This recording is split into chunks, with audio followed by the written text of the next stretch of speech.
আচ্ছা, আমরা ম্যাথের মধ্যে যাচ্ছি। ম্যাথে ম্যাথটা আবার পড়ি। বলছে যে কোনো কুয়া থেকে 10 মিটার উপরে পানি তোলার জন্য 4 কিলোওয়াটের একটি পাম্প ব্যবহার করা হচ্ছে। পাম্পের দক্ষতা 88.2% হলে প্রতি মিনিটে কত লিটার পানি তোলা যাবে। এখন একটাই প্রশ্ন তুমি খেয়াল করো, এখানে কি প্রশ্নে বলা আছে যে কতটুকু খালি করতে হবে নাকি শূন্য করতে হবে? বলে নাই তো। তাহলে আমরা এখানে কি গড় আমরা কাউন্ট করব না। ধরলাম কুয়ার গভীরতা 20 মিটার। ওকে, তো চলো আমরা কীভাবে করতে পারি। দেখো, এই যে মনে করো একটি কুয়া, ঠিক আছে? এই কুয়া থেকে মনে করো আশপাশ থেকে পানি আসতেছে। এই যে পানিটা মনে করো এতটুকু পূর্ণ আছে, ঠিক আছে, পানি আছে এতটুকু। এখন এই কুয়ার গভীরতা কত? 20 মিটার। এখন এই 20 মিটার থেকে পানি তুলে কি করতে হবে আমাদের? 10 মিটার উপরে পানি কি করতে হবে? পানি তোলার জন্য কি একটি পাম্প ব্যবহার করতে হবে। মনে করো এই যে 10 মিটার উপরে, 10 মিটার উপরে আছে না, 10 মিটার উপরে একটা পাম্প আমরা কাজ করবো। এই পাম্পের সাহায্যে আমরা কতটুকু পানি তোলা যাবে সেটাই আমরা বের করবো। এখন আমাকে বলো তো, যেহেতু আমরা এখানে ঘর্ষণ কাউন্ট করবোই না, কেন করবো না? কারণ এখানে কোনো কিছুই বলে নাই শূন্য করতে হবে নাকি পানি কতটুকু খালি আছে। তাই মূল গভীরতা কত বা উচ্চতা কত? 30 মিটার। মানে দেখো এইচ দেওয়া আছে 30 মিটার, আর দক্ষতা দেওয়া আছে কত? 88.2%। আর এটা কি আউটপুট ক্ষমতা নাকি ইনপুট ক্ষমতা? অবশ্যই এটা ইনপুট দেওয়া হচ্ছে, ঠিক আছে। যেটা ইনপুট দেওয়ার মধ্যে আমরা যেটা পাই এটা আসলে আউটপুট। তাহলে আমাদেরকে আউটপুটটা বের করতে হবে। তাহলে আউটপুটটা কীভাবে হবে ভাইয়া? আমরা একটা সূত্র জানি, যে কর্মদক্ষতার সূত্র জানি, যে এটা ইজ ইকুয়াল টু আমরা জানি যে P input is equal two P output into 100%, ঠিক না? তাহলে আমরা এখান থেকে কী বের করতে হবে? আমরা এখান থেকে বের করবো পি আউটপুটটা কত। আমরা কত ইনপুটই দিলাম 4 কিলোওয়াট, আমরা এটাই দিলাম কি ইনপুট দিলাম, এটা আমরা আউটপুট দিলাম। এই আউটপুট থেকে আমরা কত ইনপুট দেবো সেটাই আমরা বের করবো। তাহলে পি ইন কত হবে ভাইয়া? পি আউট ইনটু দক্ষতা ইনটু 100%। তাহলে পি আউটপুটটা কত? পি আউটপুটটা অবশ্যই 4 কিলোওয়াট, মানে 4 ইন্টু 10 কিউব। আর এটাটা কত? 88.2%। মানে 88.2% মানে কত? 0.882। তোমরা যদি করো তাহলে এটা আসবে হতো সম্ভবত 3528। 4 ইন্টু 10 কিউব ইন্টু 0.882। জি, ঠিক আসছে, 3528 ওয়াট আসছে। তাহলে আমরা অবশ্যই এখন আমরা কি পানি তোলা যাবে, মানে আমাদের এম বের করতে হবে। আমরা কি এখন ওই ক্ষমতা সূত্র দিয়ে আমরা বের করতে পারবো না? অবশ্যই পারবো। কীভাবে বের করতে পারবো আমরা? পি ইন্টু টি বা P is equal to W/T থেকে আমরা P T is equal to M G H. H মানে কত? 30 মিটার। এখান থেকে আমি এম এর মানটা ইজিলি বের করতে পারবো, যে P T divided by G H. এখানে পি কত দেওয়া আছে? এইচ বের করলাম ভাইয়া 3528 ইন্টু টি কত ভাইয়া? টি হচ্ছে প্রতি মিনিটে। তাহলে 1 মিনিট সময় 60 সেকেন্ড। 60 সেকেন্ড বসাই দাও। জি কত ভাইয়া? জি তুমি ধরো 10 ধরো। এইচ কত? এইচ আমাদের টোটালটা মানে কত? 30 মিটার।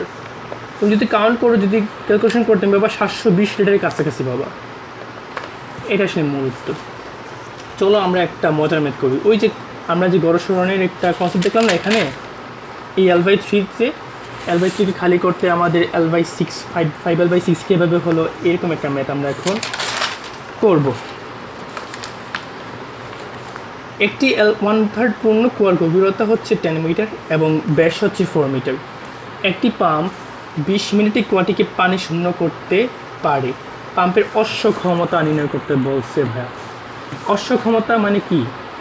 1 হর্স পাওয়ার মানে 740 ওয়াট। আমাকে এটা মাথায় রাখতে হবে। 1 হর্স পাওয়ার সমান 746 ওয়াট, ঠিক আছে।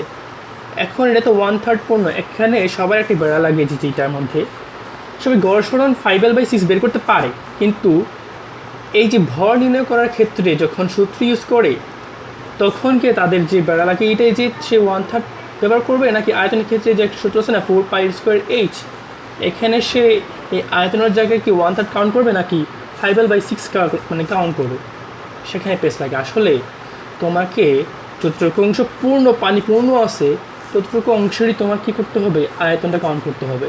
গড় সরণটা তুমি আয়তনে কাউন্ট করতে পারবে না। গড় সরণটা কী ভাইয়া? গড় সরণটা হচ্ছে এই মধ্যবিন্দু থেকে তার মুখ পর্যন্ত নিচে যতটুকু সরণ হয় ততটুকু। আয়তন তো এখানে কাজে লাগে না, আয়তন এখানে জাহান্নামে যাক। আয়তন যতটুকু পূর্ণ ছিল ততটুকুই নিয়ে আমরা কাজ করব। তো চলো কীভাবে করতে পারি আমরা সহজভাবে করবো। আমরা দেখো এখানে আমরা যদি করি গড় আগে বের করে ফেলি, যেহেতু এটার তো ভাইয়া 1/3 পূর্ণ, খালি কতটুকু ভাইয়া? খালি হচ্ছে 2l/3। তাহলে এটা গড় সরণ কত হবে? এটা শর্ট টেকনিক শিখেছিলাম কীভাবে, যে গড় সরণ হচ্ছে মনে করো h' ইজ ইকুয়াল টু যতটুকু খালি 2l/3 divided by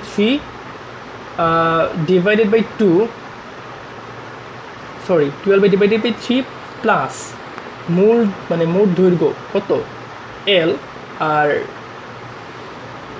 divided by 2 কত আসবে? 5l/6 আসবে। ঠিক আছে না? এটাই আমাদের গড় সরণটা আমরা বের করে ফেললাম। এখন আমরা মূল যে কাজটা করবো, আমরা বেশি কিছু লাগবে না, আমাদের পি বের করবো। আমরা পি সমান কী জানি? আমরা w/t।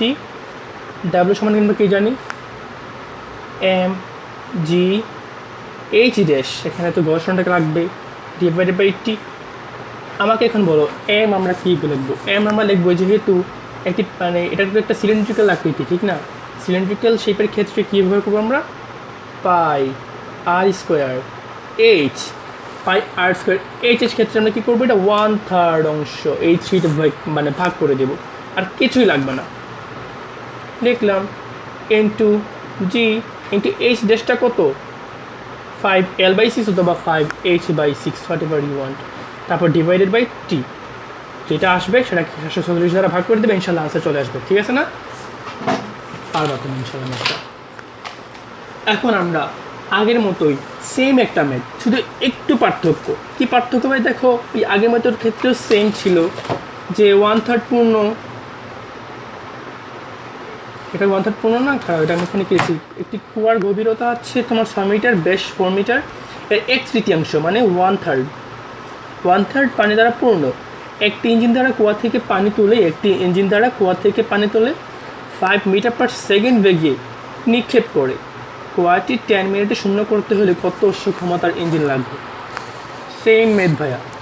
গড় সরণটা আমি বের করতেছি না, গড় সরণটা আমরা একটা লিখে ফেলি, যেহেতু 1/3 আছে 5l/6।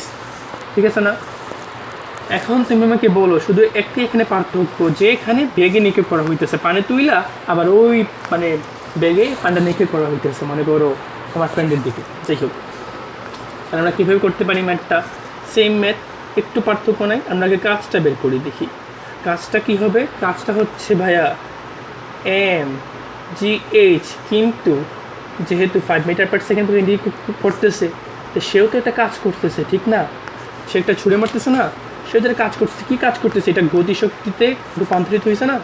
তাহলে ½ mv²। ঠিক আছে না? বিটা কি এখানে? বেগ। আর এম কি লিখবো আমরা? আগের মেথের ক্ষেত্রে একটু ভুল হয়েছে আমার। আগের মেথ সেক্ষেত্রে m = রবি না, এই রটা আগে গুণ দিয়ে দাও, তাকে সব ঠিক থাকবে।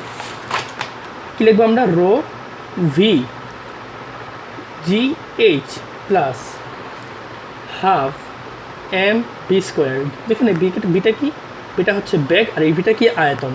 তুমি লেখো, রো লেখো, আর বিটা কী লিখবো আমরা? 4π। আর যেহেতু সিলিন্ড্রিক্যাল আকৃতি, যদি বলতো কোনক আকৃতির, মানে করো এই যে একটা কোনক আকৃতি যদি আমি লিখি, কোনক আকৃতির ক্ষেত্রে এই যেটা কোনক আকৃতি যদি ক্ষেত্রে থাকে, কোনক আকৃতির ক্ষেত্রে কিন্তু এটা হবে 4/3πr³ এরকম হবে। ঠিক আছে? আয়তনটা ভিন্ন হয়ে যায়।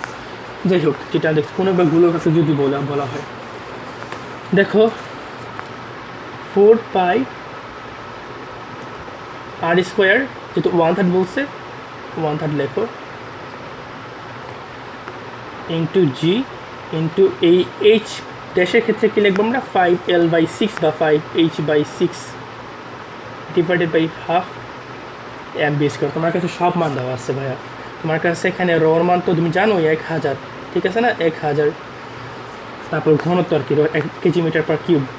আর আয়তন তো তোমার আছে, ব্যাস আছে, ব্যাসকে তুমি ব্যাসার্ধতে নিবা আর স্কোয়ার, তারপর 3 দ্বারা ভাগ করে নিবা, জি মান তো তুমি ধরবা 10 ধরে করবা, 5H/6 আছে যেটা আছে ওটা দিয়ে করবা।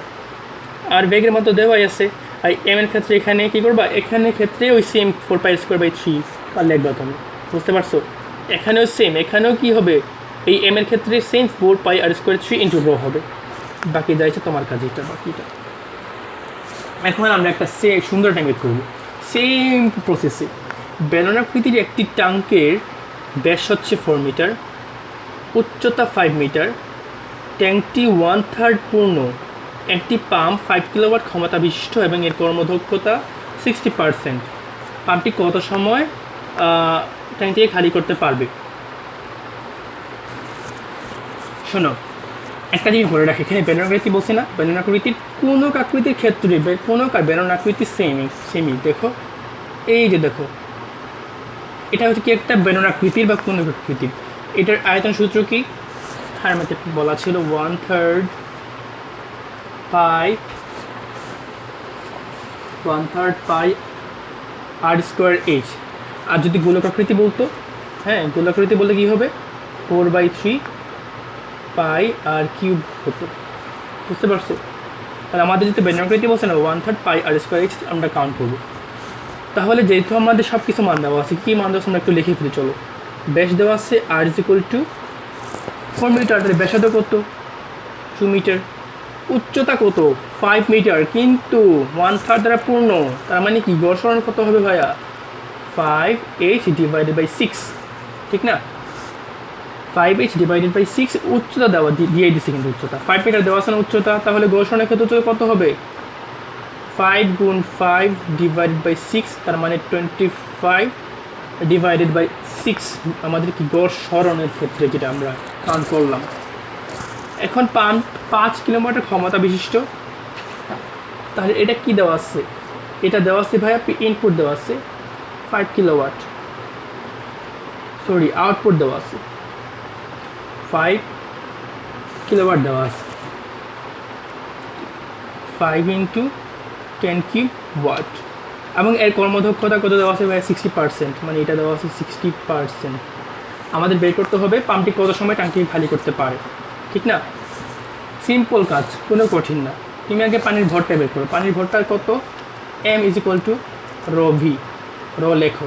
ভিটা কী লিখবা তুমি ভাইয়া, ভিটা তুমি লিখবা জানো কি, ভিটা তুমি লিখবে সহজ ভাষায় লিখবা V = 1/3, V/3 লিখবা।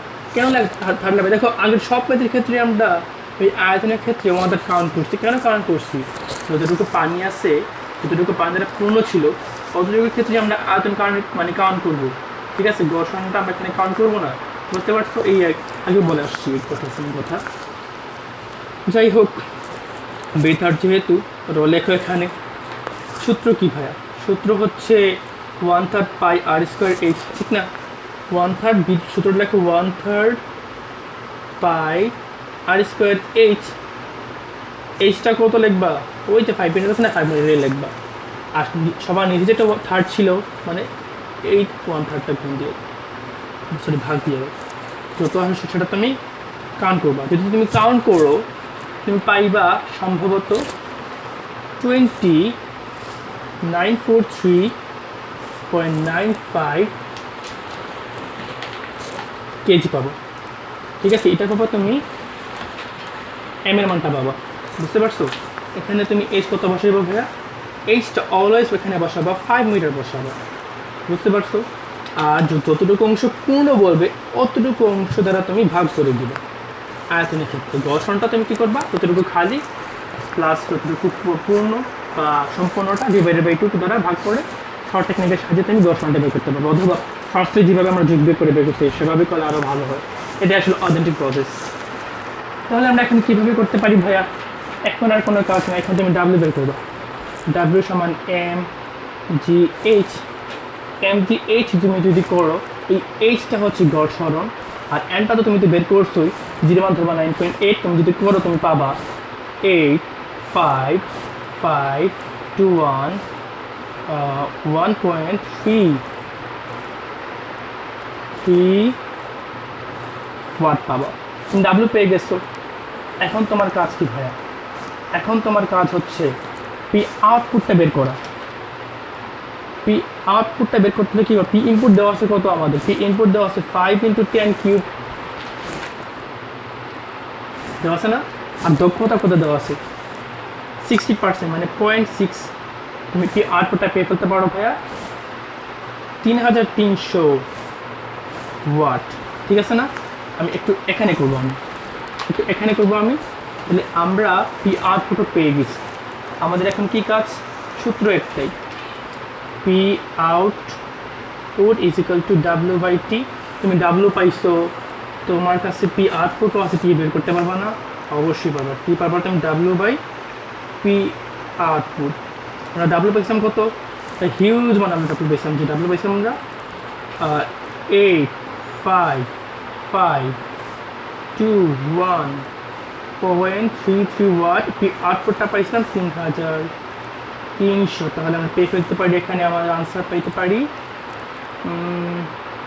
কত? চলো ভাগ করে ফেলি আমি। 8 5 5 2 1.33 ডিভাইডেড বাই 2591। ঠিক আছে, আমরা পাচ্ছি 259.15, 259.15 কি পাচ্ছি? সেকেন্ডে পাবো। ঠিক আছে, তাহলে আওয়ারটা ভাগ করবো আমরা। আবার এনে তাহলে কী করবো? আমরা 60 দ্বারা ভাগ করে ফেলবো। 60 দ্বারা না, 3700 দ্বারা। কারণ কি? 1 ঘন্টায় 3700 সেকেন্ড, 0.07 আওয়ার। এটাই আমাদের আনসার। বুঝতে পারছেন? আশা করি বুঝতে পারছেন। এখন এতটুকু যদি বুঝে থাকেন, এই ম্যাথটা যদি বুঝে থাকেন, তাহলে আপনাদের জন্য একটা ম্যাথ এখানে বলা আছে যে একটা কপিকলের সাহায্যে এই একটা পাম্প আছে, আর এখানে একটা ভর ঝুলানো আছে, এখন কত সময়ে এই পাম্পটাকে তুমি এতটুকু মানে 40 মিটার উচ্চতা তুলবা? কত সময়ে 40 মিটার উচ্চতা এই পাম্পটাকে তুমি তুলতে পারবে, সেটা তুমি কাউন্ট করবা। এখানে তোমার দেওয়া আছে M 200 কেজি দেওয়া আছে, এখানে তোমার কাছে পাওয়ার দেওয়া আছে, এই পাম্পের ক্ষমতা দেওয়া আছে 10 কিলোওয়াট, জি দেওয়া আছে 10 মিটার পার সেকেন্ড স্কোয়ার। ধরো তুমি এখানে এই অবজেক্টিভ চলো আমরা করেই ফেলি। কীভাবে করবো? একেবারে সহজ। উচ্চতা 4 মিটার না, এখানে আমরা ঘর্ষণ কাউন্ট করবোই না ভাইয়া, কারণ এটা কপিকল দেওয়া আছে। এটা পানি দ্বারা পূর্ণ কিছুই বলে নাই। ঘর্ষণ আমি আবার মনে করে দিতে চাই, ঘর্ষণ আমরা কখন ইউজ করবো ভাইয়া? ঘর্ষণ আমরা তখন ইউজ করবো যখন বৌদ্ধের প্রশ্নের মধ্যে যে এতটুকু অংশ খালি করতে হবে, এতটুকু অংশ পানি শূন্য করতে হবে, তখনই আমরা ঘর্ষণটা কাউন্ট করবো। আদার্স আমরা কাউন্ট করবো না। তাহলে আমরা করে ফেলি একেবারে ইজি, পানির মতো। P is equal to W/T। আমাদের বের করতে হবে সময়। T is equal to W/P। W সমান mgh divided by P। M এর মান কত ভাইয়া? 200 কেজি। G এর মান কত ভাইয়া? 10। H কত ভাইয়া? 40। P কত ভাইয়া? 10 কিলোওয়াট, মানে 10 × 10 কিলোওয়াট। তুমি যদি করো, তুমি যদি আনসার পেয়ে ফেলবে কত জানো? চলো করে ফেলি। 200 × 40 ডিভাইডেড বাই 1000, আর পাচ্ছি 8 সেকেন্ড। তাহলে আমাদের এটা হচ্ছে আনসার, 8 সেকেন্ড। ধন্যবাদ সবাইকে। যদি কোনো ভুল করে থাকি ইনশাল্লাহ কমেন্ট বক্সে একটু ভুলটা ধরাই দিবেন। ধন্যবাদ। আমি স্বল্প জ্ঞান নেই, যতটুকু পারছি আপনাদেরকে বোঝানোর চেষ্টা করেছি। ইনশাল্লাহ এগুলো যদি ট্রাই করেন তাহলে ইনশাল্লাহ সব পারবেন। বিশেষ করে এই ঘর্ষণ যেহেতু প্রবলেম, তো আসলে কোরমের তুলনায় মেন কাজ হচ্ছে ঘর্ষণ বোঝা। এইটা কাজ দেখবেন। আবার একটু মনে করে দিতে চাই, এটা আমরা কীভাবে কাউন্ট করলাম। তুমি যদি এগুলো করতে না চাও, একটাই খালি কী করবা, মনে করো যতটুকু পূর্ণ আছে এতটুকু সম্পূর্ণ থেকে বিয়োগ দিবা। সম্পূর্ণ বিয়োগ দিলে কী বের হবে? যতটুকু খালি আছে এটা বের করবা। তুমি দেখবা কি যতটুকু খালি আর সম্পূর্ণটা যোগ করে দিবা, ডিভাইড বাই 2 দিবা, দিয়ে ঘর্ষণ বের হয়ে যাবে। আর যদি না চাপ প্রথম থেকে যেভাবে করলাম এভাবে করবে। বুঝতে পারছো? ধন্যবাদ সবাইকে।